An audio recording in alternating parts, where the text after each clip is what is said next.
Le rock à l'honneur cette année à la Foire internationale de Toulouse. Ouverture des portes demain au Parc des Expositions.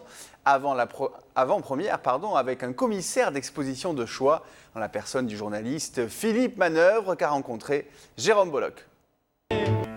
Au commencement du rock, il y eut Elvis. La première salle de l'expo lui est donc largement consacrée. Pour créer un style nouveau, le King s'inspire de country, de blues et de rhythm and blues. Quand il sort son premier 45 tours le 5 juillet 1954, That's All Right Mama, disque sonne, c'est une commotion dans tout le sud des États-Unis. On veut voir cette merveille.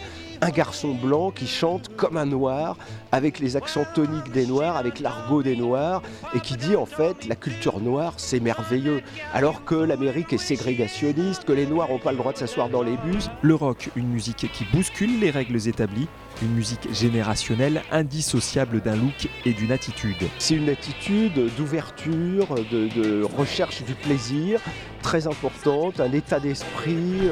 On ne s'habillait pas de la même façon à Memphis en 56 et à Londres en 72, mais qu'à chaque fois c'était des façons de s'habiller différentes, qui nous remettaient un petit peu en question dans notre tête, des longueurs de cheveux, peut-être du maquillage pour les garçons au moment de la période David Bowie, où tous les Anglais avaient l'éclair de Aladdin Sane sur la tête. Voilà. On a essayé de rassembler tous ces souvenirs merveilleux, 50 ans d'histoire, d'utopie, de délire. 50 ans de délire sont ici dans ces 8 salles. La maigre dernière salle est consacrée aux Français, aux rockers hexagonaux, avec en figure de proue Johnny Hallyday.